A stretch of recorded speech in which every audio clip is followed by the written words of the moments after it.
Muy buenos días, amados hermanos. Abran sus Biblias, por favor, en Éxodo capítulo 13, versículo 14. En esta mañana vamos a estudiar ese texto y ese pasaje, lo vamos a tomar como base para introducir el quinto medio de gracia de los que hemos estado estudiando en nuestra iglesia.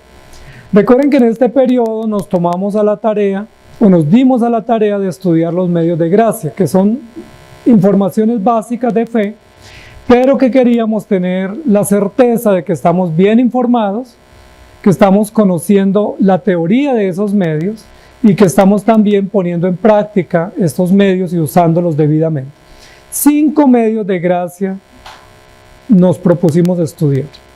Algunos dicen que son 3, otros dicen que son 4, otros que son 5, otros que hablan de 10, de 15.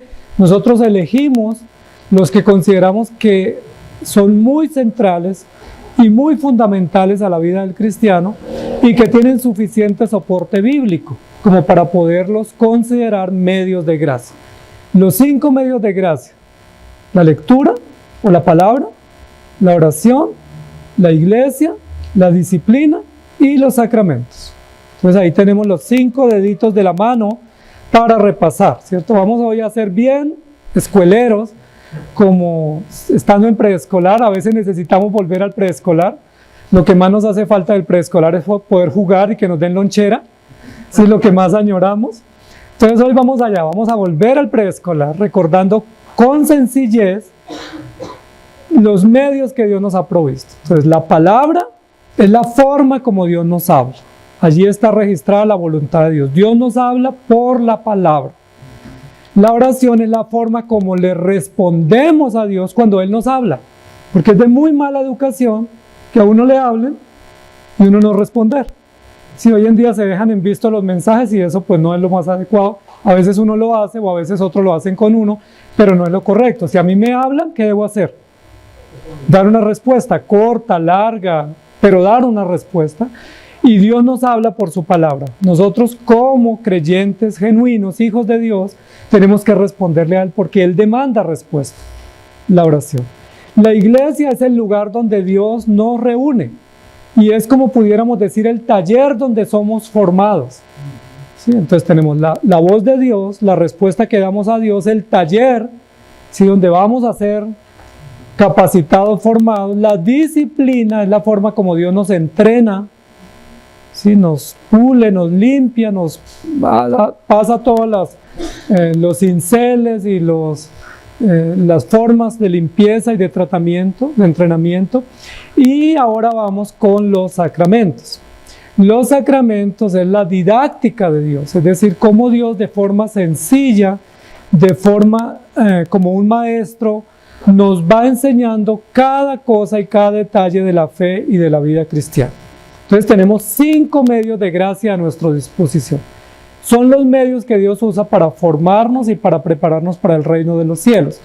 Y hemos estado diciendo que los medios de gracia podemos compararlos con unas señales, ¿cierto?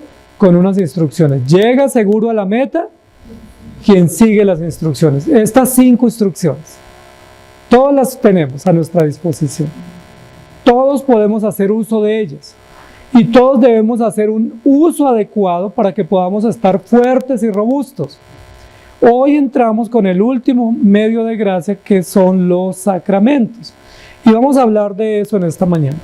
Éxodo 13:14 dice: y cuando mañana te pregunte tu hijo diciendo, ¿qué es esto?, le dirás: Jehová nos sacó con mano fuerte de Egipto, de casa de servidumbre. ¿Qué es esto? ¿Qué es esto?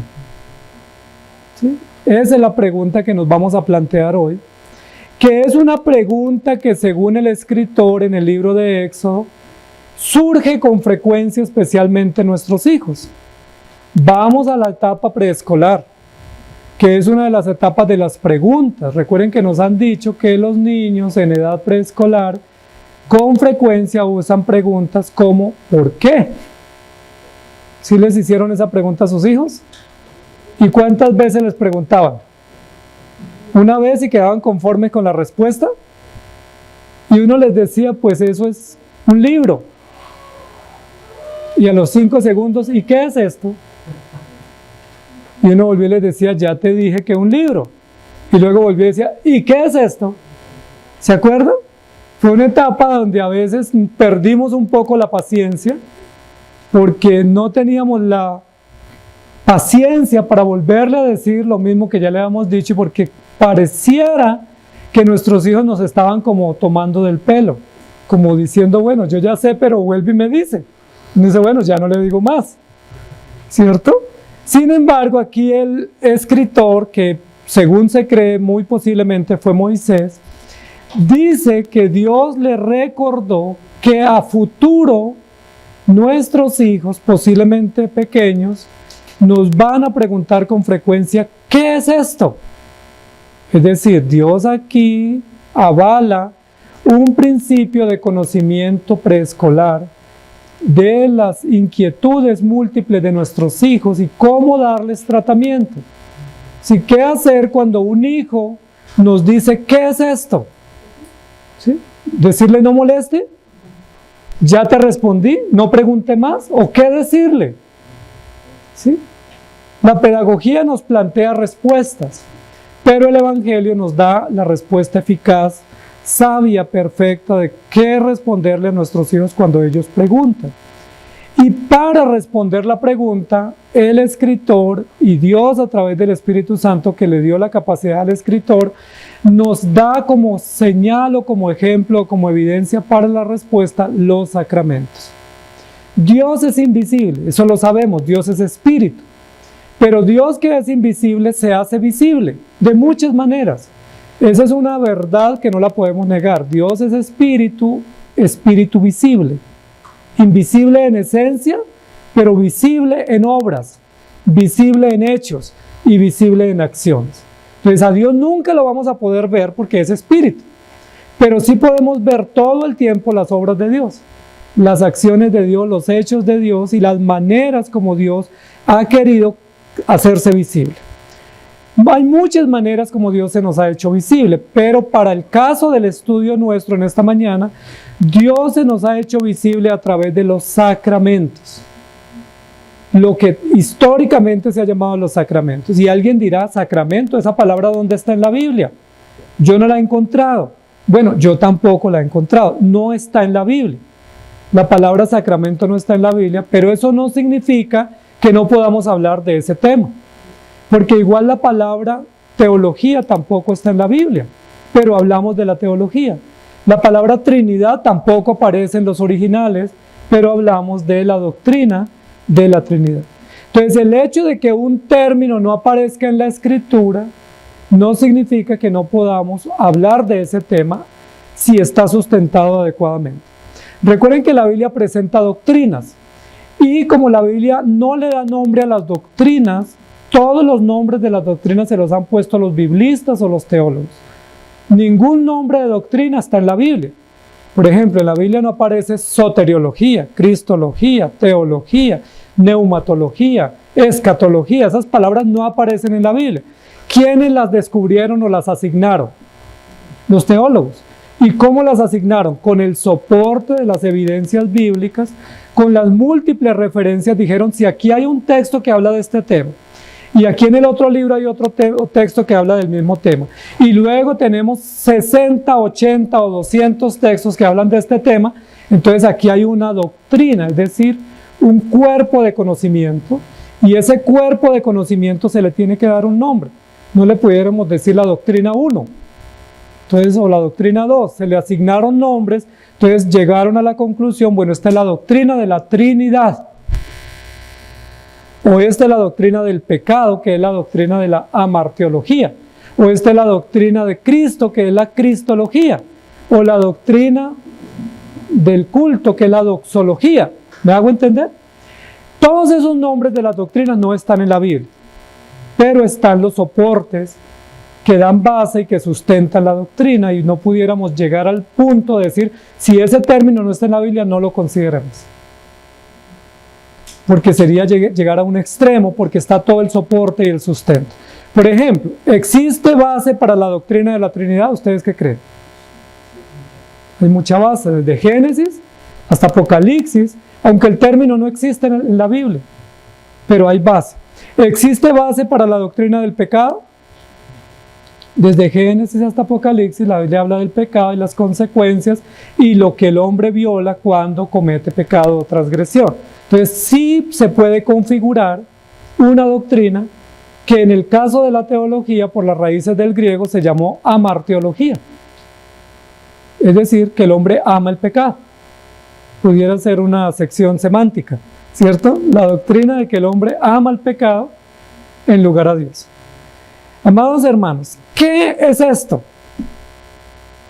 Vamos a hablar de los sacramentos porque también es otra doctrina que podemos encontrar en la Escritura. ¿Qué son los sacramentos? Los sacramentos son señales y sellos del pacto de gracia. Son señales, son símbolos, son marcas como Dios nos ha mostrado y nos ha indicado y nos ha revelado el pacto de gracia o el pacto eterno de redención. Las señales son los sacramentos. Esa palabra que fue atribuida por algunos teólogos indica un misterio. ¿Sí? La palabra sacramento pudiera ser algo sagrado o pudiera ser también un misterio. Sacramentum, que es un misterio, o revelar un misterio.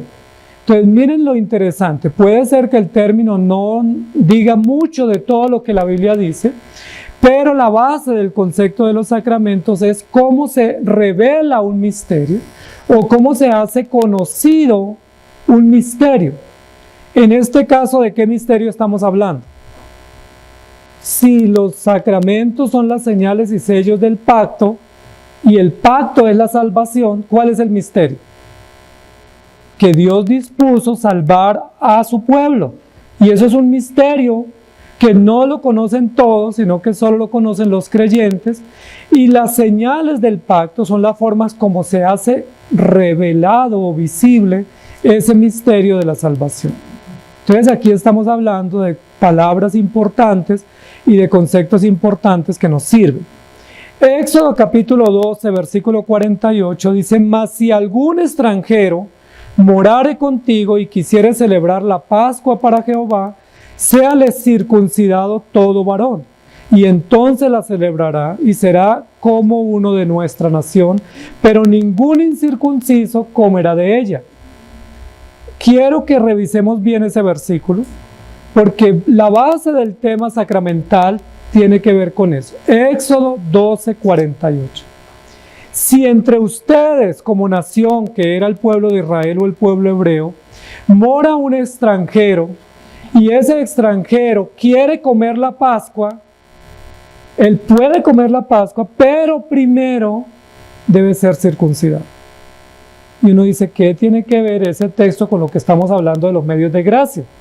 Bueno, tiene mucho que ver. ¿Por qué? Porque desde la antigüedad Dios estableció señales distintivas de los creyentes. Todos los que pertenecen al pueblo de Dios deben tener unas señales o unas marcas que los distinguen. ¿Cómo sabemos que nuestros hijos son nuestros hijos? Porque nosotros los señalamos desde que nacieron. Desde que nacieron en la misma maternidad o luego fuimos a una registraduría y los señalamos. ¿Cómo los señalamos? Con un nombre y un apellido.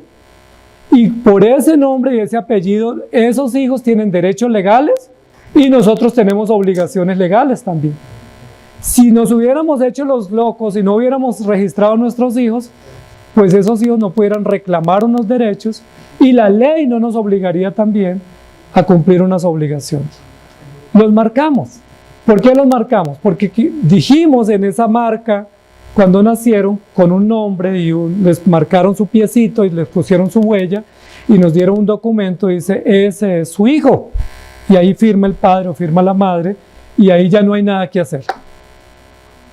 Ahí, hasta que mueran, seguirán siendo nuestros hijos. Fueron marcados. ¿Qué dice la Biblia? Cuando alguien pertenece al pueblo de Dios, tiene que tener una marca.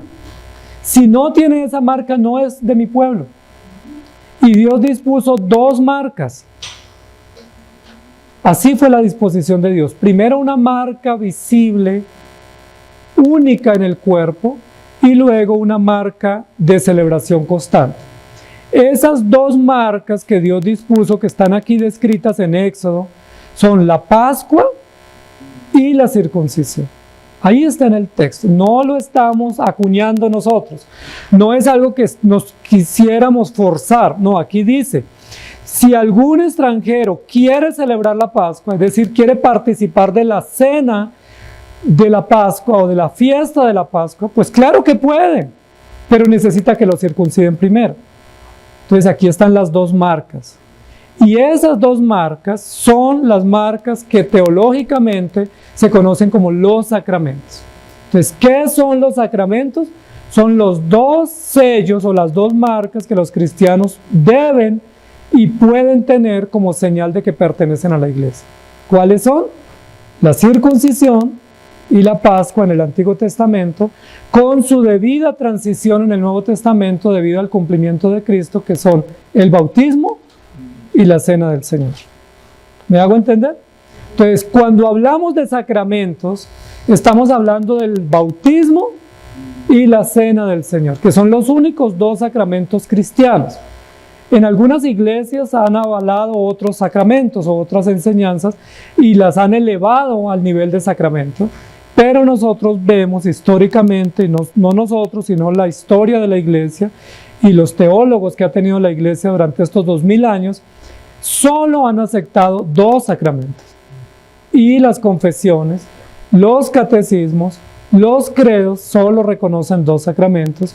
Y nosotros que tenemos al Espíritu Santo y que hemos leído las Escrituras, solo vemos que pueden y deben ser aceptados dos sacramentos. No más. Si alguien en otro lugar enseña otro distinto, pues ellos se reservarán el derecho de hacerlo, pero nosotros solo podemos bíblicamente aceptar dos.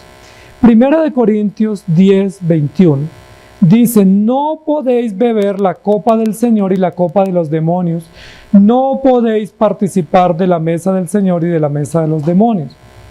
Esa es otra referencia al Nuevo Testamento para decir que los que pertenecen a Cristo deben estar marcados, deben tener un sello, una garantía, una indicación de que son de Cristo, y los que no lo son, pues ya sabemos cuál es la marca de ellos. Entonces, la pregunta a nuestro estudio hoy es: ¿qué es esto? Y me llama mucho la atención, amados hermanos, y tengan su Biblia abierta en Éxodo, si ustedes me acompañan, leamos todo el capítulo hasta el versículo 14. Dice: y Jehová habló a Moisés diciendo: conságrame todo primogénito, cualquiera que abre matriz entre los hijos de Israel, así de hombres como de animales, mío es. ¿Recuerdan cuál era la señal de consagración de los hijos? La circuncisión. Era una señal pública, una ceremonia pública y oficial. Y Moisés dijo al pueblo, resalten estas palabras: tened memoria de este día. Tened memoria. Eso significa algo memorable, algo que se debe guardar o conservar o almacenar en la memoria. Hay cosas que nosotros guardamos en nuestra memoria. Lamentablemente a veces guardamos lo que no debiéramos guardar, porque tenemos recuerdos dolorosos, heridas, fracasos, traiciones, y eso sí como que lo conservamos bien escondidito y lo traemos siempre a memoria. Pero la Biblia nos manda traer a memoria hechos mucho más significativos que nos hacen bien y no que nos hagan mal. Si yo guardo una traición en mi mente o en mi corazón, me hace mal. Debiera sacarla o superarla y más bien guardar un hecho grandioso de Dios. Sí, una historia novedosa, algo que sea digno de recordar y de celebrar. Y dice: tened memoria de este día, en el cual habéis salido de Egipto, de la casa de servidumbre, pues Jehová os ha sacado de aquí con mano fuerte, por tanto no comeréis leudado. Vosotros salís hoy en el mes de Abib, y cuando Jehová te hubiese metido en tierra del Cananeo, del Eteo, del Amorreo, del Heveo y del Jebuseo, la cual juró a tus padres que te daría, tierra que destila leche y miel, harás esta celebración en este mes. Miren lo interesante: tengan memoria de este día, y una forma como se conserva la memoria de ese día es con una celebración. Miren lo interesante, lo bonito y cómo podemos ir entendiendo las celebraciones nuestras. Por ejemplo, ¿por qué celebramos cumpleaños? Porque el día que nacieron nuestros hijos fue un día memorable, ¿o no? El día que nos entregaron esas criaturitas indefensas que acababan de llegar, eso fue memorable. Todavía recordamos y vienen muchos olores, colores, lugares a nuestra mente, a nuestra conciencia, porque el día que recibimos a nuestros hijos, ese día hubo un impacto en nuestra conciencia, en nuestro corazón, en nuestros recuerdos, que nos marcó la vida. Y ese día dijimos, no lo vamos a olvidar. Imposible olvidarlo con esa criaturita que no nos dejaba dormir, que luego nos alegró la vida caminando, corriendo, y que nos siguen alegrando la vida, que son muchas las alegrías que nuestros hijos nos dan. Ese es un día memorable. ¿Y cómo celebramos ese día memorable? Pues todos los años partimos una torta, un pastel, damos un regalo, nos reunimos porque queremos recordar que en ese día nos llegó un hijo. Ese es un día memorable. Y aquí nos está diciendo, ese día celébrenlo. 7 días comerás pan sin leudar y el 7º día será fiesta para Jehová. Por los 7 días se comerán los panes sin levadura y no se verá contigo nada leudado ni levadura en todo tu territorio. Y miren el versículo 8. Y lo contarás en aquel día a tu hijo diciendo, se hace esto con motivo de lo que Jehová hizo conmigo cuando me sacó de Egipto. Ese texto es digno de resaltar, queridos hermanos, especialmente para nosotros como padres, que estamos en esa tarea de instruir a nuestros hijos en las cosas del Señor y de recordarles historias que quisiéramos que se graben en su conciencia y que quisiéramos que marquen la vida de su existencia a futuro. Cuéntele en ese día a sus hijos. Miren lo que se tenía que hacer en esa fiesta. Había una fiesta y la fiesta consistía en una comida. Se reunían y había una comida y ahí está todo el menú del día, ¿cierto? Pan sin levadura, hierbas amargas, un cordero asado. O sea, qué plato tan exquisito. Bueno, sin las hierbas. Pero era un plato novedosísimo, cordero al año, ¿sí? La familia reunida, pero no se podían poner a contar chistes. Dentro de la celebración había que hacer un espacio muy considerable para hacer unos recuentos de unas historias. Le contarás en aquel día a tu hijo diciendo, nosotros hacemos esta comida, nos reunimos cada año, hacemos este menú porque Dios lo ordenó por estas y estas y estas razones y damos apertura a la historia. ¿Les gustan las historias? A mí me encantan, especialmente si son historias de las bendiciones, de los cuidados, de los milagros, de las maravillas, de la providencia del Señor. Es encantador escuchar historias, sean nuestras o sea de otros hermanos, cuando dicen, mire, yo le quiero contar una historia cómo Dios me trajo a la iglesia. Yo le quiero contar una historia cómo Dios sanó a mi hijo milagrosamente. Yo quiero contar una historia de cómo Dios me ha guardado y me ha sostenido en la fe. Eso es encantador, es maravilloso, porque es hacer memoria de lo que vale la pena recordar. Pero cuando uno le dice, venga, le cuento mi tristeza, uno dice, sí, uno lista Kleenex y pañuelos y uno dice, pero no, esa no me gusta. Sí, y cuando uno sigue contando lo mismo y se vuelve monotemático, contando, es que mire, que todos me persiguen, me hacen daño, me lastiman. No, eso no me gusta. A mí no me inviten a esa fiesta. Invítenme a la fiesta donde hay comida y buenas historias. ¿Sí? Donde haya buena comida y buenas historias, ahí me encanta. Porque esas historias le alegran a uno el espíritu. Y le dan fuerza y le dan vigor. Y es como recargar baterías. Cuando uno va a un recuento de historias de la familia, de la economía de la familia, de la salud de la familia, de la fe de la familia, esas historias le cargan a uno la batería, ¿sí? Y uno sale con fuerza y uno dice, bueno, qué buena celebración. Cuéntele a tu hijo lo que hizo Jehová conmigo, cómo nos sacó de Egipto. Y te será como una señal sobre tu mano y como un memorial delante de tus ojos. Otra vez la palabra memorial. Versículo 3, memoria. Versículo 9, memorial delante de tus ojos, para que la ley de Jehová esté en tu boca, por cuanto con mano fuerte te sacó Jehová de Egipto. Por tanto, tú guardarás este rito en el tiempo y en año. Y cuando Jehová te haya metido en la tierra del cananeo, como te ha jurado a ti y a tus padres, y cuando te la hubiere dado, dedicarás a Jehová todo aquel que abriere matriz, asimismo todo primer nacido de los animales, los machos serán de Jehová. Mas todo primogénito de asno redimirás con un cordero, y si no lo redimieres, quebrantarás su cerviz también, redimirás al primogénito de tus hijos. Y el versículo de hoy, y cuando mañana te preguntare tu hijo diciendo, ¿qué es esto? Le dirás, Jehová nos sacó con mano fuerte de Egipto, de casa de servidumbre. Miren que acá hay toda una didáctica, toda una pedagogía, los que les gustan las cosas sencillas de cómo dar las lecciones o cómo dar enseñanzas prácticas. Aquí está la lección práctica. Hagan una fiesta de cuando en cuando, cómanse este plato exquisito, pero mientras se están preparando ese plato y mientras degustan ese plato, cuéntenle a sus hijos por qué hacen eso. Si ellos no les preguntan, cuéntenles. Y si ellos les preguntan, pues aproveche y cuéntenle. Pero no omita contarles la historia. ¿Qué historia? ¿Cuál es la historia digna de contarse? ¿De cómo nos hicimos profesionales? ¿De cómo conquistamos? ¿De cómo aprovechamos y viajamos? ¿De cómo hicimos dinero? ¿Cuál es la única historia digna de contarse en esta fiesta? ¿Cómo nos sacó Dios de la esclavitud? ¿Cómo nos salvó? ¿Cómo tuvo misericordia de nosotros? ¿Cómo Dios a través de la historia nos deja la herencia para poderle contar a nuestros hijos cómo Dios nos ha guardado y bendecido? Noten que todo gira en torno al misterio, y es el misterio de la salvación.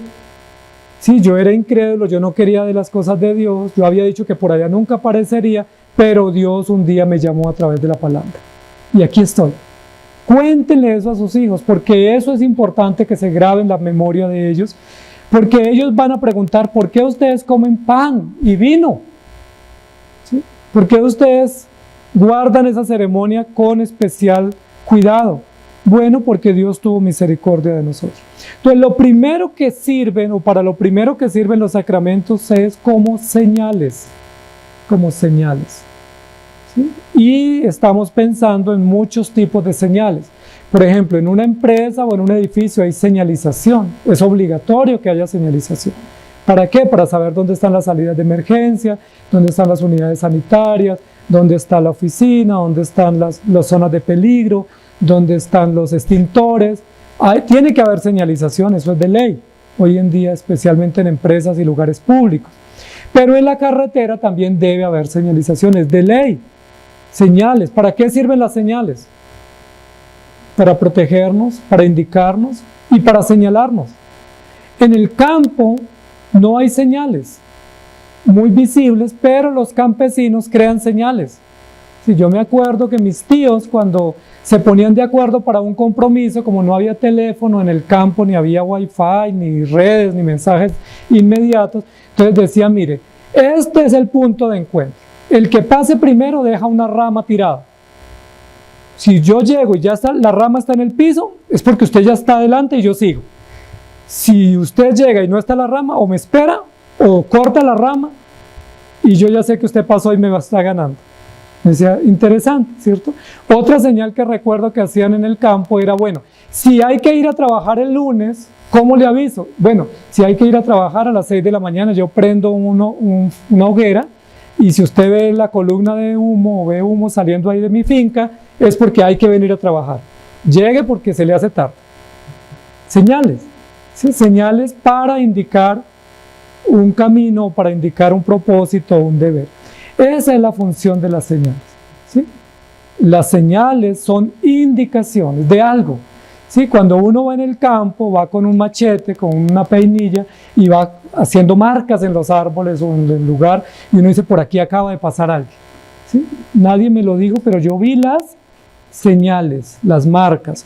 Para eso sirven los medios de gracia. Los sacramentos son señales, señales que nos indican el camino. La circuncisión o el bautismo y la Pascua o la Cena del Señor son las señales visibles que nos muestran o nos marcan el camino por donde debemos andar.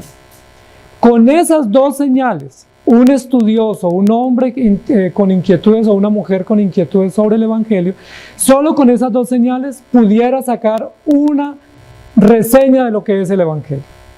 ¿Sí? Con esas dos señales. Recuerden que en la circuncisión había sangre y había dolor. Y la circuncisión era una marca única que se aplicaba en los hijos al nacer, y esa marca indicaba que pertenecían al pueblo. Era como su registro civil, era como su número de identidad cuando ellos llegaban al pueblo y podían participar del pueblo. Dios dijo, ninguno que no esté circuncidado puede ser parte de mi pueblo. Y la Pascua era la fiesta o la comida que celebraban cada año y la cual también participaban solo los que estaban circuncidados. Colosenses capítulo 2, versículos 11 y 12 dice, en él también, está hablando de Cristo, fuisteis circuncidados, con circuncisión no hecha a mano al echar de vosotros el cuerpo pecaminoso carnal en la circuncisión de Cristo, sepultados con él en el bautismo, en el cual fuisteis también resucitados con él, mediante la fe en el poder de Dios que le levantó de los muertos. Si alguien se está preguntando por qué yo relaciono circuncisión del antiguo con el bautismo del nuevo, acá está la respuesta. Colosenses capítulo 2. El versículo 11 dice, fuisteis circuncidados en él para pertenecer a Cristo en la circuncisión de Cristo. Y en el versículo 12 dice, sepultados con él en el bautismo. Es decir, en la misma línea aparecen los dos conceptos de manera orgánica, relacionándose para que podamos entender que nos está hablando de un mismo tema. Entonces, la circuncisión equivale al bautismo neotestamentario que nos muestra que pertenecemos a Cristo, que esa es la señal visible de que estamos en Cristo.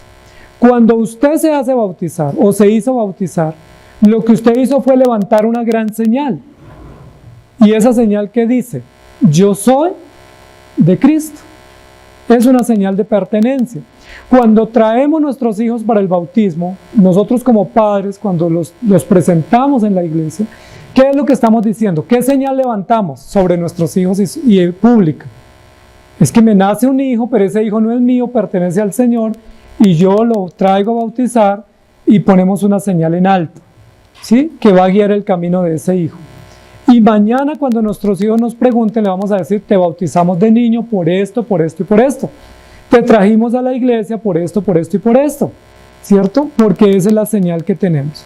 Dice la Biblia que esa es una señal que nos muestra la gracia de Dios y que pertenecemos a Jesucristo. Todos aquí estamos bautizados. ¿Por qué todos estamos bautizados? Porque esa es una señal de que pertenecemos a Cristo.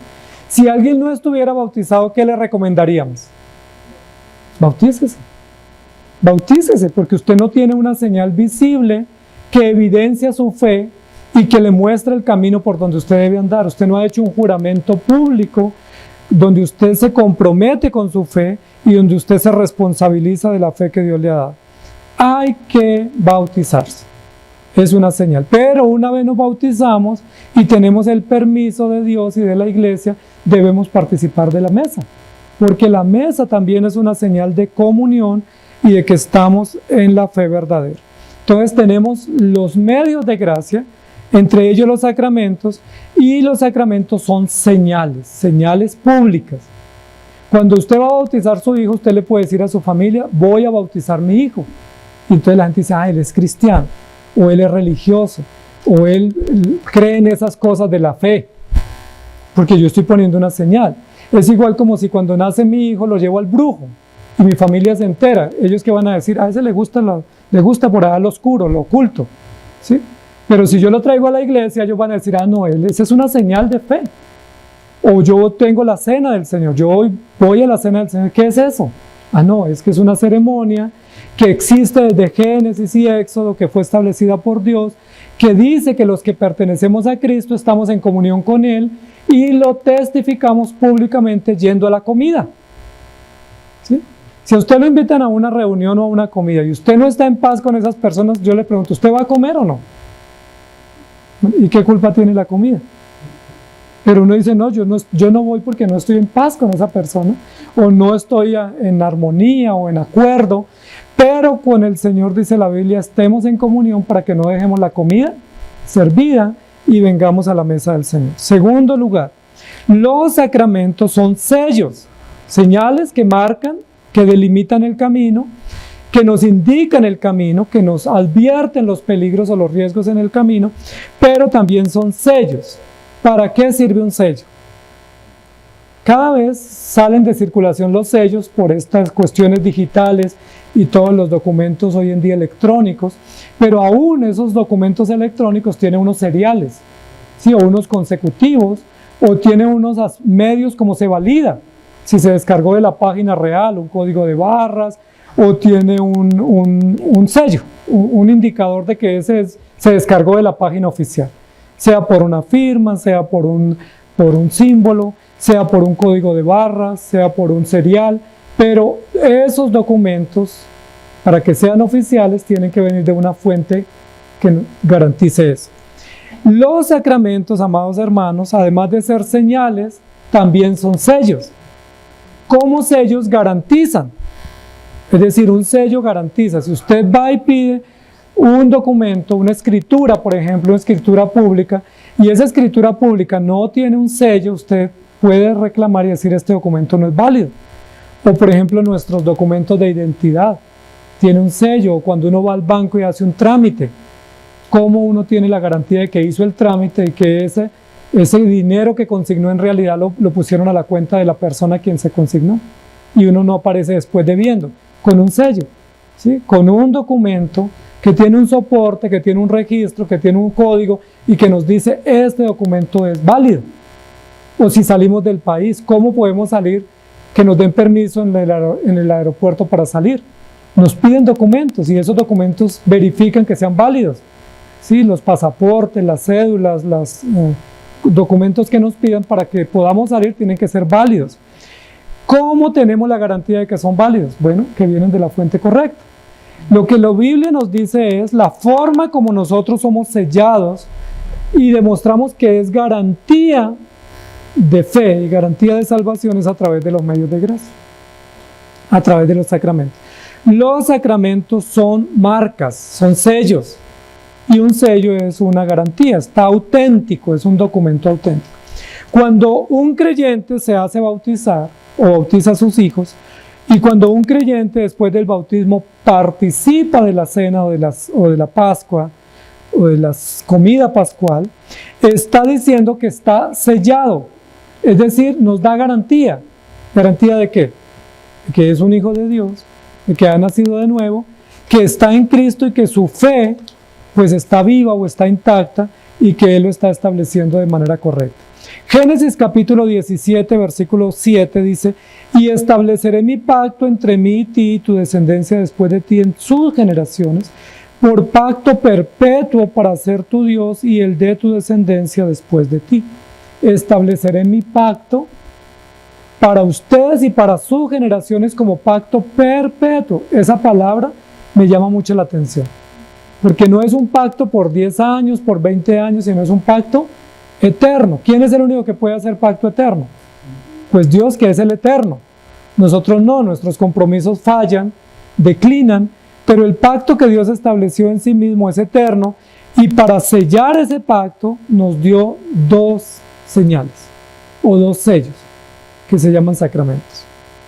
En Mateo capítulo 28, 19 dice: yo a la verdad os bautizo con agua para arrepentimiento, pero el que viene detrás de mí, cuyo calzado yo no soy digno de llevar, es más poderoso que yo. Él os bautizará en el Espíritu Santo y fuego. Miren lo importante, Juan Bautista está diciendo, hay un bautismo en agua y hay un bautismo espiritual. Cuando se aplica el bautismo en agua, que es la señal visible, estamos diciendo que Dios por su gracia o ya lo salvó, o lo está salvando, o lo va a salvar. Es decir, es una señal de fe. Los sacramentos no son medios absolutos de gracia. Es decir, los sacramentos no confieren gracia. Esa es una palabra importante tener en cuenta, porque en algunas tradiciones dicen que los sacramentos confieren gracia. Es decir, usted está sin gracia, viene y se bautiza y sale con gracia. ¿Eso puede ser así? No, los sacramentos no transfieren o confieren u otorgan gracia. Los sacramentos lo que hacen es testificar de la gracia de Dios, señalar la gracia de Dios, indicar la gracia de Dios, manifestar la gracia de Dios, porque es una señal visible, mas no es una señal interna. ¿Qué es lo que rogamos que Dios haga? Que a través de esa señal visible confirme la señal invisible. ¿Recuerdan lo que dijimos? Dios es invisible y se hace visible. Así es la fe nuestra. La fe nuestra es invisible, pero se hace visible. La Biblia dice, ¿cómo tú puedes decir que tienes fe si no tienes obra? La fe es invisible.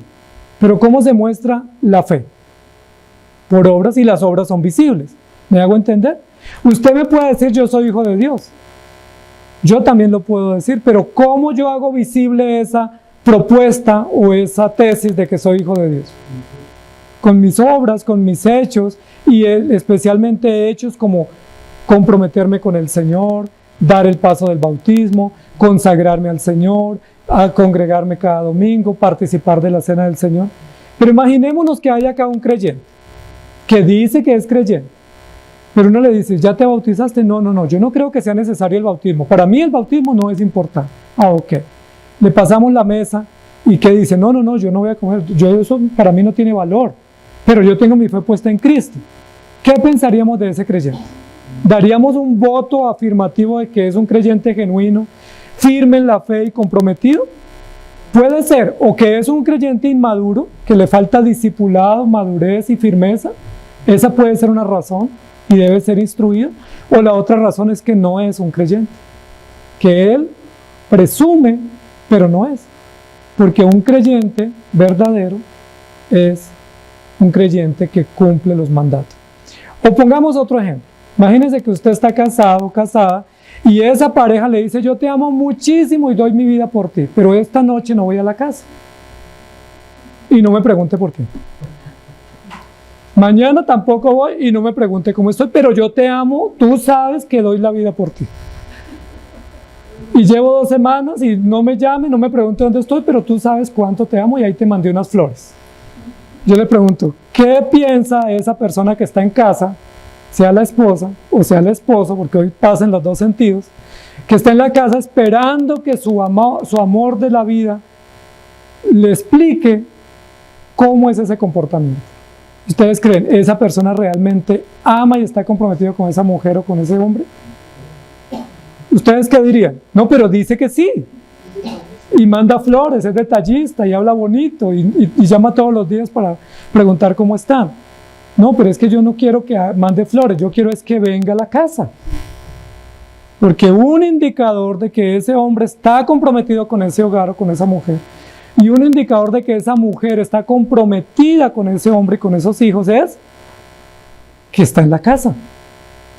¿Sí me hago entender? Entonces las palabras sobran porque lo invisible se tiene que hacer visible. Entonces si yo soy hijo de Dios, ¿cómo lo demuestro? Congregándome, confiando en la palabra, participando de los sacramentos, porque yo tengo que hacer visible mi fe. Porque una fe invisible, sí, un espíritu por ahí, ¿recuerdan por ahí un chiste por acá que contamos de alguien que estaba en espíritu ayudándonos? Así, no, tenemos que venir, ¿cierto? Poner nuestras fuerzas. A veces uno quisiera en espíritu estar presente, pero no, se requiere en cuerpo. Y con toda la energía, y con todo el vigor, y con todo el talento. No nos sirve creyentes que digan, yo amo a Dios, pero no me congrego, yo amo a Dios, pero no respeto los sacramentos, yo amo a Dios, pero lo hago a mi manera. No le sirven a la iglesia creyentes así. ¿Qué creyentes le sirven a la iglesia? Aquellos que toman la posta, que asumen la responsabilidad y que dicen, yo voy a cumplir mis funciones o mis deberes. Entonces, amados hermanos, el arrepentimiento se muestra con los símbolos visibles. Vamos a mirar otro texto que tenemos por acá, está en 1 Corintios 1:17. Pues no me envió Cristo a bautizar, sino a predicar el evangelio, no con sabiduría de palabras, para que no sea vana o hecha vana la cruz de Cristo. Y en Hechos 2, 41 y 42, este texto nos ayuda a lo que estábamos afirmando. Así que los que recibieron su palabra fueron bautizados y se añadieron aquel día como 3,000 personas. Y perseveraban en la doctrina de los apóstoles, en la comunión unos con otros, en el partimiento del pan y en las oraciones. Yo le pregunto, ¿el bautismo fue importante? Claro que sí, pero después del bautismo, ¿qué fue más importante? ¿Qué cobró más importancia? Congregarse, perseverar, mantener unidos, estar en comunión, partir el pan y orar juntos. Yo puedo decir, yo soy bautizado hace 40 años, sí, y si no me congrego, si no estoy en comunión, si no persevero, pues esa parte histórica no sirve para mucho. No, si yo soy bautizado, entonces ¿qué debo hacer? Perseverar en la doctrina, miren lo interesante. Perseverar en la comunión unos con otros, es decir, procurar estar en armonía con los hermanos. Perseverar en el partimiento del pan, es decir, en la cena del Señor, no despreciar la mesa del Señor. Y perseverar en las oraciones, en una vida de oración. 4 aspectos. Es decir, los sacramentos son garantía, son sello, pero sello ¿de qué? De que vamos a perseverar. Son garantía de que vamos a estar en comunión. Son garantía de que vamos a participar de la mesa y que vamos a mantenernos en oración. Porque no tendría sentido que hiciéramos un rito. Recuerden que hay muchas iglesias, y uno como iglesia también puede caer en ese peligro de volvernos iglesias ritualistas. Es decir, que hacemos un rito y no pasó nada. Y la Biblia dice, no, el rito es necesario, pero el rito indica algo. ¿Sí? Si yo traje a mi hijo a bautizar el domingo, ¿qué debo hacer el domingo siguiente? Traerlo a que escuche la palabra. ¿Y qué debo hacer al mes siguiente y al año siguiente y los años siguientes? Traerlo porque yo asumí un compromiso. ¿Y qué debo hacer en mi casa todo el tiempo? ¿Y qué debemos hacer constantemente? Hacer honor a ese compromiso, a ese juramento, a esa garantía. ¿Sí? La garantía de la iglesia no es tener creyentes bautizados. La garantía de la iglesia es tener creyentes regenerados que perseveren, que respeten los sacramentos, que hagan honor a las señales, pero que den garantía con sus hechos de lo que ellos proclaman. ¿Qué es esto? Era la pregunta de los hijos. Tanto en la época de Moisés, no existía el preescolar todavía en Moisés, ni las etapas del conocimiento y todos los intervalos de la cognición, pero Dios dice, cuando sus hijos les pregunten, respóndales. Ahora, ¿cuál es el mejor lugar para poder traer a nuestros hijos y responderle las preguntas? La iglesia y la palabra, ¿cierto? Vamos a la palabra, vamos a la iglesia y te cuento por qué hacemos esto. Si quieres saber lo que me preguntaste ayer, ok, entonces mañana salimos temprano y te voy a explicar por qué hacemos esto. Mañana cuando tu hijo pregunte, dile cómo Dios te ha salvado. Y lo tercero es que los señales de los sacramentos son signos. Entonces son señales, sellos y signos del pacto de gracia. Señales porque nos marcan el camino, nos dan indicaciones, señales visibles. Son sellos porque dan garantía interna de compromiso, de perseverancia y de adherencia a la fe.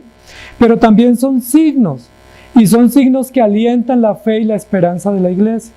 Amados hermanos, nosotros con frecuencia, nos pasa a todos los seres humanos, nos desanimamos. Y nos desanimamos de muchas cosas.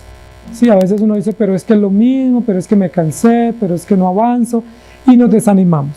¿Cómo Dios dispuso alimentar nuestro espíritu y alentar nuestra fe?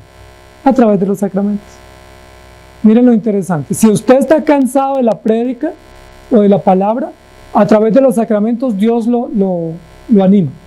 ¿Qué es lo que pasa, por ejemplo, cuando uno tiene una celebración en casa? Que es necesario a veces en casa, en familia, hacer reuniones, hacer celebraciones, tener actos de recordar, de compartir en familia. A veces esa cena de fin de semana o ese día festivo, ese encuentro de la familia, vuelve y enciende el ánimo, el fervor, el compañerismo, el entusiasmo, los deberes, porque a veces uno comienza a entrar como en apatía.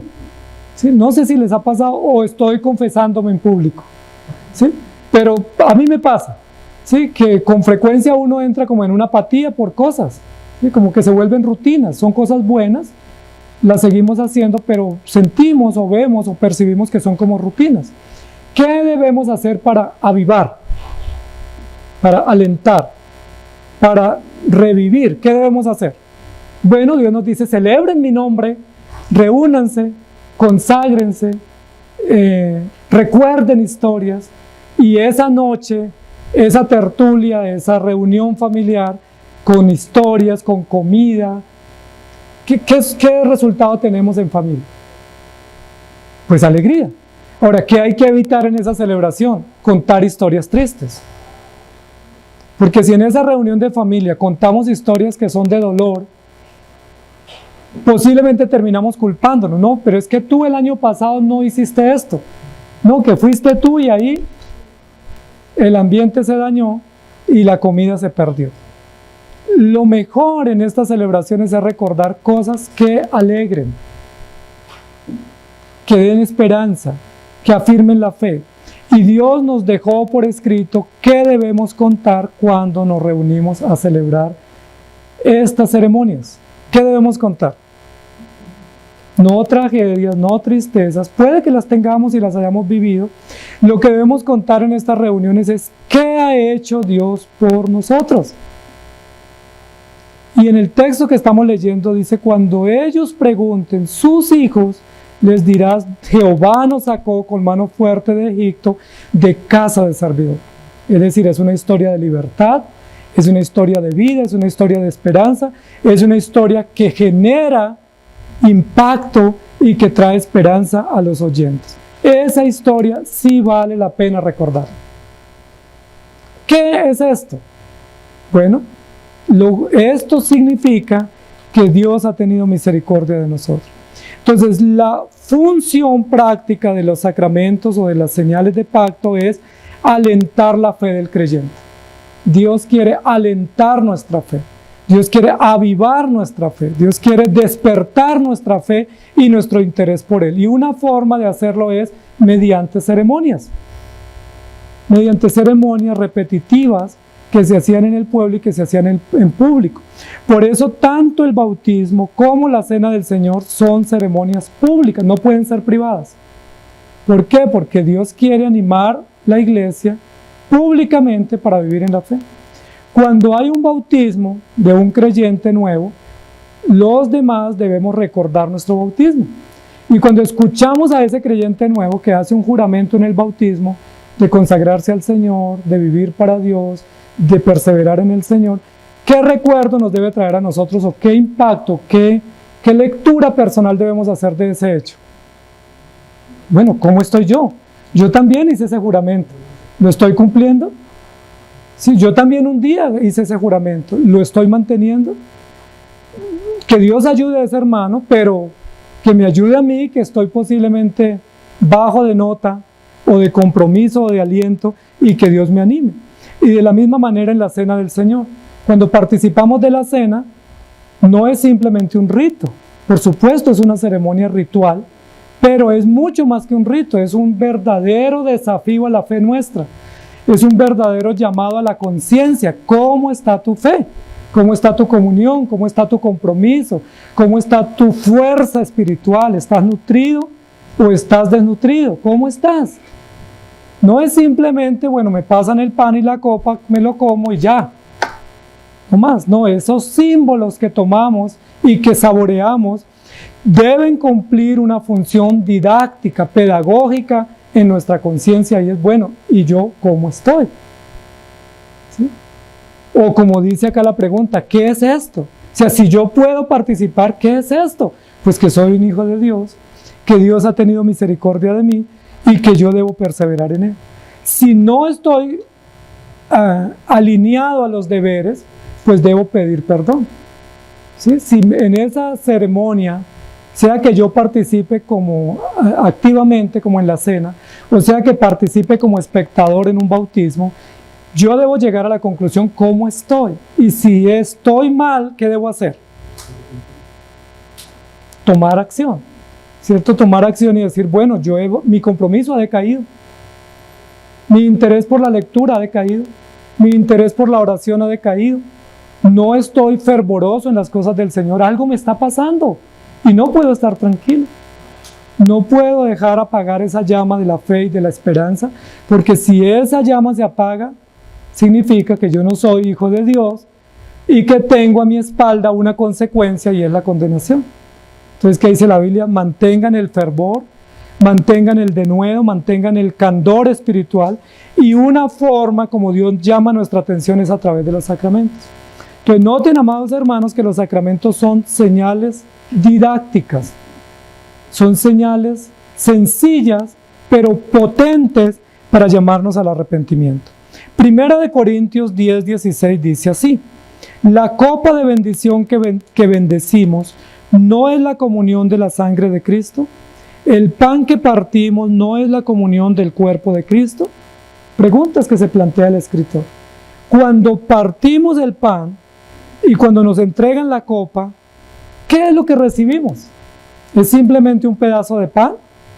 ¿O es un pedazo de pan que nos llama, nos dirige, que llama nuestra atención a considerar a Cristo en la cruz? Porque si es un pedazo de pan, uno todos los días en esta ciudad come pan. Pero ese pan que nos entregan en la ceremonia de la cena, aunque es igual de la panadería y de los mismos materiales, está usado para un uso especial y es llamar nuestra atención. Cuando usted recibe ese pedazo de pan de mano de los ancianos o esa copa en su mano, Dios te está llamando la atención. ¿Y a qué te llama la atención? A revisar cómo está tu fe, tu comunión, para que tú evalúes y respondas: ¿esto que yo estoy haciendo es realmente una copa de bendición? ¿Es un pan de comunión? ¿Es un pan y una copa que habla de la sangre y el cuerpo de Cristo? Y ahí ya llama la atención profundamente para que nosotros podamos responder.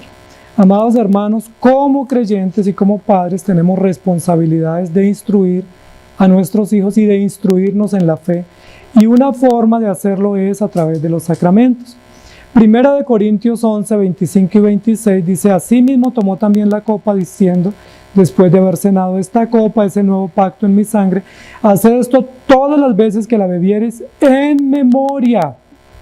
Recuerden que memoria es todo lo que vale la pena recordar, porque es memorable, lo que no se nos puede olvidar, lo que funda o establece nuestra fe y nuestra esperanza. Y luego en Gálatas 3:27 dice: porque todos los que habéis sido bautizados en Cristo, de Cristo estáis revestidos. Qué bonito texto. Si usted ya fue bautizado, tanto simbólicamente como Dios lo regeneró por su Espíritu, usted está revestido de Cristo. Es decir, cubierto de Cristo, bañado de Cristo.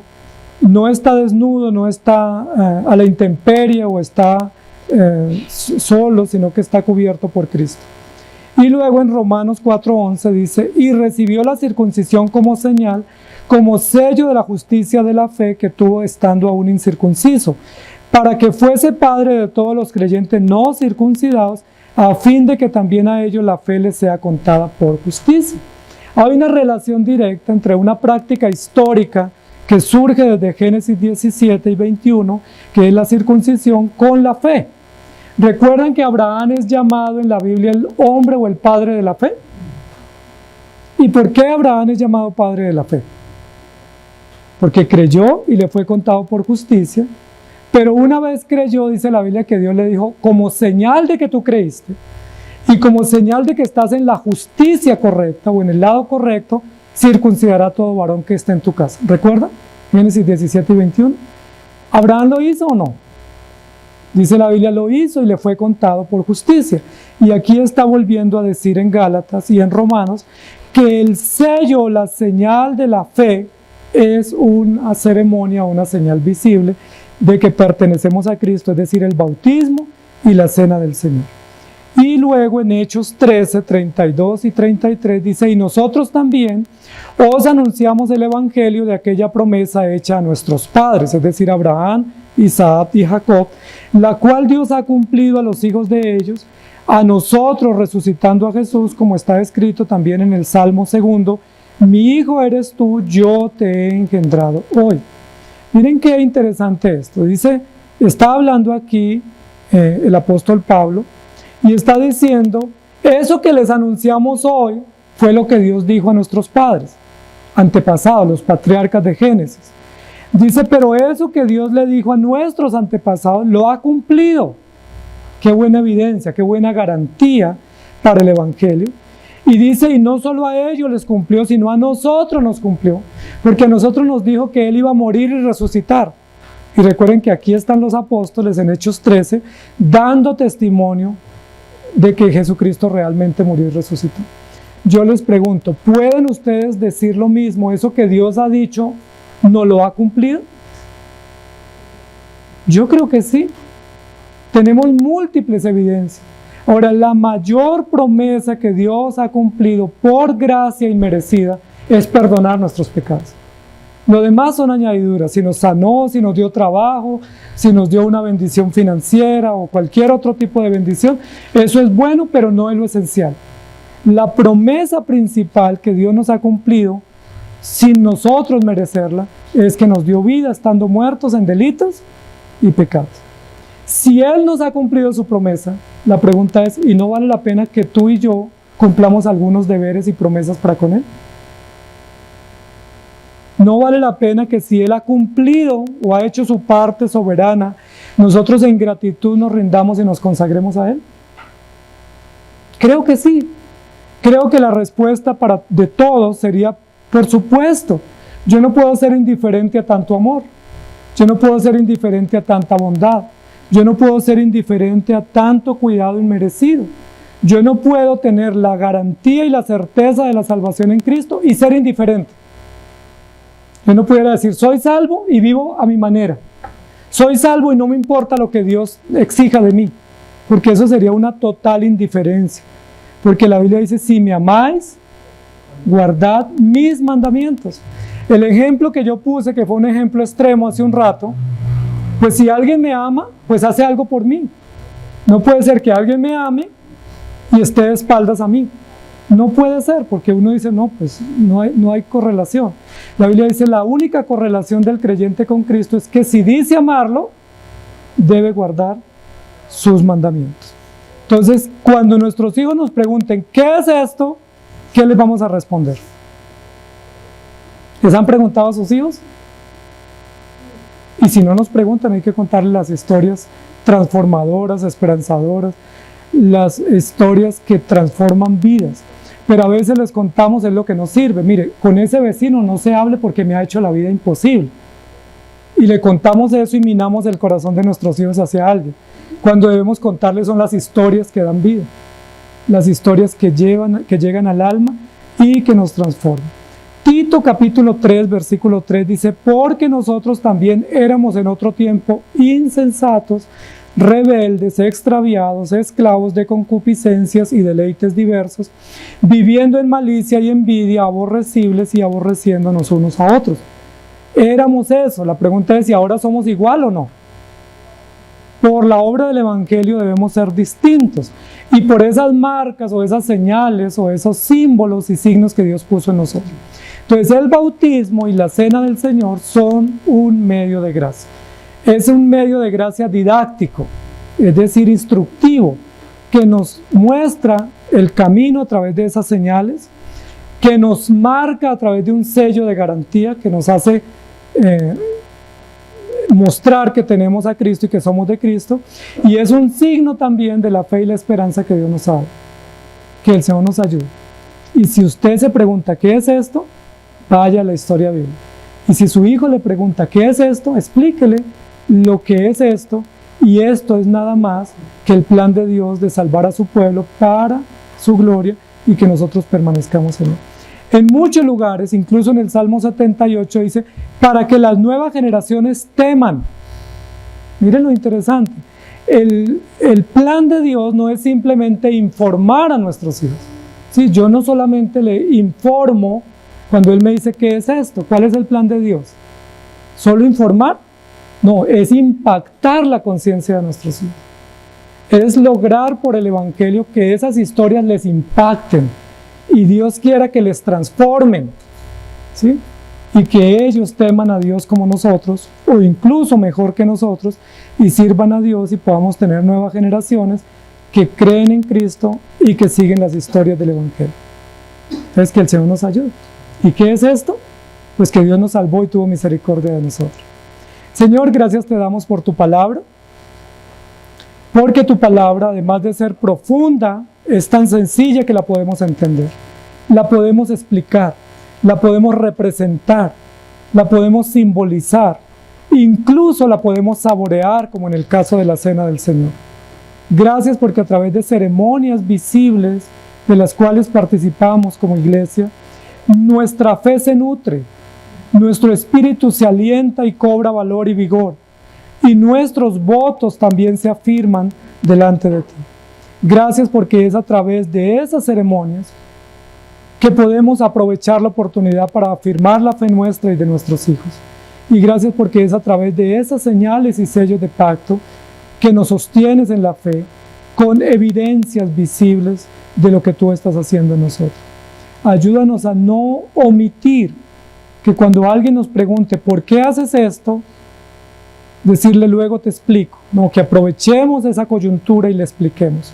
Que aprovechemos y les presentemos el Evangelio a nuestros hijos en palabras nuestras, con historias de cómo Dios nos ha cuidado, de cómo ha hecho milagros, de cómo nos ha bendecido, de cómo nos ha sostenido, de cómo nos ha sacado de la muerte a la vida y de la oscuridad a la luz. Y que aprovechemos toda oportunidad para afirmar nuestra fe y la fe de nuestra familia en el Evangelio. Porque ese es el fin de estas señales, que nuestra fe se afirme y que se vuelvan visibles como indicadores y derroteros para poder seguir paso a paso hasta el momento que tú nos llames a tu presencia. Gracias te damos por respondernos a esa pregunta que muchas veces nos hemos hecho. ¿Qué es esto? Y esta es tu providencia, es tu gracia, es tu plan, es tu programa desarrollado, llevado a cabo y grabado en la conciencia de los hijos para que lo multipliquen y lo retransmitan a través de la predicación y la enseñanza. Te damos gracias en Cristo Jesús. Amén. Que el Señor les bendiga, queridos hermanos.